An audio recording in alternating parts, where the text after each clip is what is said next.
यार मेरा एक सवाल है कि जज जो है डेथ सेंटेंस देने के बाद में क्यों अपने पेन का निब तोड़ देते हैं। और दूसरा साला ये 80s के टाइम पे कौन मिस कॉल पे लाइन मार रहा है यार। और मेरा सवाल बस इतना है कि सच में चलो मान लिया प्यार अंधा होता है, लेकिन क्या हो कि मामला कुछ और ही निकले। जैसे आज की डेट में ये बंदी कॉल पे यार सीधा पटा डालती है और बंदा पट भी जाता है। पर देवैया का क्या, उसने भी तो लाइन मारी थी भाई, उसके साथ भी बंदी पट रही थी। सो बंदा हाजिर है और आज इस वीडियो में बात करने वाला हूँ ब्लैक वारंट के बारे में, जो कि नेटफ्लिक्स पे रिलीज हुआ है। टोटल इसके 7 एपिसोड है, हर एपिसोड लगभग 1 घंटा आप समझ करके चल सकते हो, 50 मिनट्स के आसपास में है। तो क्या ये वेब सीरीज आपको देखना चाहिए? क्या इस वेब सीरीज को देखने के बाद में आपका टाइम जो है वो वर्थ होगा या फिर टाइम वेस्ट है, एंटरटेनमेंट मिलेगा या नहीं, इसी बारे में बात होगी। उससे पहले अगर आप चैनल पे नए हो तो चैनल को सब्सक्राइब करो, बेल का बटन दबाओ और वीडियो के एंड तक जरूर देखना। यार मुझे एक चीज जानना है कि ये कास्टिंग जब हुई होगी तो क्या रिक्वायरमेंट रही होगी। मतलब मेरे जैसे बंदे, जिस तरह से जहान कपूर जो है पतला दुबला सा छोटे हाइट का बंदा, पहले शॉट में तो हंसी निकल जाती है, मतलब ट्रेलर में भी वही लग रहा था, तो पहले शॉट में हंसी निकल जाती है। ये बंदा जेलर बनेगा। जेलर का मतलब होता है बैड एस, एकदम सा मतलब खतरनाक बंदा, अपने घर का फ्रस्ट्रेशन, अपनी लाइफ का फ्रस्ट्रेशन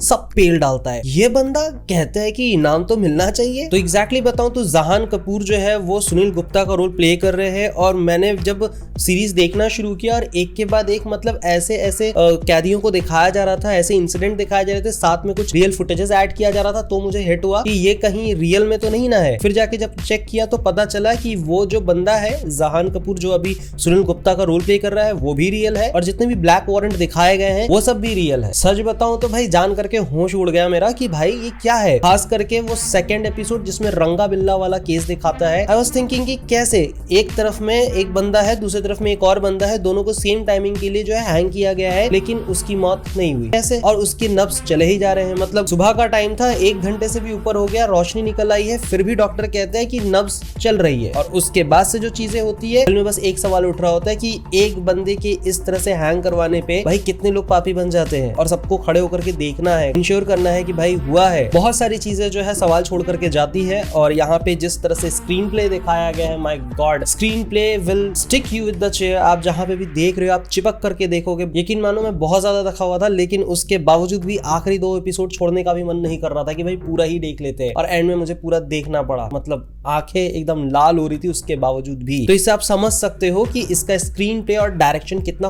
कड़क है। आपको एक चीज बता देना चाहता हूँ, इसके अंदर में अननेसेसरी गाली या फिर मार पिटाई, मार काट कुछ भी नहीं दिखाई गई है। It's a simple jail drama. मतलब जेल के अंदर में जो चीजें हो रही है उसी चीज को दिखाया जा रहा है। बहुत ही रेयरली कुछ सीन्स आते हैं जिसमें आप वायलेंस देखोगे, और उसको देखने के बाद आप इतना ज्यादा कनेक्ट कर जाओगे कि भाई क्यों, आखिर क्यों कर रहा है भाई, रहने दे। जिस तरह से एक डायलॉग आता है कि बाहर एक दुनिया है और अंदर में भी एक दुनिया है, जिसको चलाता है एक जेलर, अपने नजरिए से, अपने एक्सपीरियंस से और अपने हिसाब से। देखो जहान कपूर की जितनी भी मैं तारीफ करूं वो कम ही होने वाला है, क्योंकि उनकी एक्टिंग, उनका एक्सप्रेशन, जिस तरह से वो एक डरा हुआ सहमा सा पुलिस ऑफिसर का रोल प्ले कर रहा है, एक जेलर का रोल प्ले कर रहा है, जब वो गाली देने का प्रैक्टिस कर रहा होता है ना भाई, वो देख लेना जिस तरह से वो कह रहा होता है भाई, हैट्स ऑफ। इसके अलावा अदर कास्टिंग की बात करना चाहूंगा। जो यहाँ पे चार्ल्स बना हुआ है, जिसको बिकिनी किलर बोला जाता था, भाई वो बंदा यहाँ पे अपना छाप कुछ अलग छोड़ करके जाता है। जब उसका आप बायोग्राफी देखोगे, नेटफ्लिक्स पे ही अवेलेबल है, उस भाई साहब का जब बायोग्राफी देखोगे, उसके बारे में जब आप पढ़ोगे, कितनी सारी डॉक्यूमेंट्री यूट्यूब में अवेलेबल है। हर किसी का ये कहना रहता था कि चार्ल्स अपने मैजिकल बातों से लोगों को अपनी तरफ खींच लेता था, भले से वो कोई भी हो, और वो सक्सेसफुली इसीलिए हर जेल से फरार हुआ है। और यहाँ पे जिस तरह से उसका रोल प्ले किया गया ना भाई, माइंड ब्लोइंग। ये बंदा एक बार मुझे डेंजरस रोमियो में दिखा, उसके बाद से जैसे जैसे इसको मैं देखना शुरू किया हूँ, फ्रीडम मिडनाइट में भी देखा गया था एज नेहरू। और यहाँ पे भाई एक्सेंट, जो बॉडी लैंग्वेज है, जिस तरह का उसका, जितनी बार एंट्री होती है ना भाई, आप चिपक के रह जाओगे भाई ये कुछ करने वाला है। बहुत देर के लिए गायब भी हो जाता है बंदा, पर बहुत इंपॉर्टेंट टाइम पे इसको फिर से स्क्रीन पे लाया जाता है, जब जेलर साहब अटक रहे होते हैं सुनील गुप्ता। उस चीज को भाई बहुत मजेदार तरीके से दिखाया गया है। यहाँ तक कि जिस रिपोर्टर ने इस बुक को लिखा था, मतलब नॉन फिक्शन बुक है, और उसी चीज को जो है जो पोर्ट्रे किया गया है, और उसी चीज को जो है अभी एज अ वेब सीरीज हमें दिखाया गया है। यकीन मानो उसका भी रोल जिसने प्ले किया है, सुनित्रा का रोल, भाई वो बंदी भी फाड़ के रख देती है। मतलब सुनील गुप्ता का जो कैरेक्टर है वो कांप रहा है लेकिन फिर भी सहमा हुआ है और बोलता है कि आप अपने सवाल जो है पेपर पे लिख करके दे दीजिए, मैं उसका जवाब आपको राइटिंग में दे दूंगा।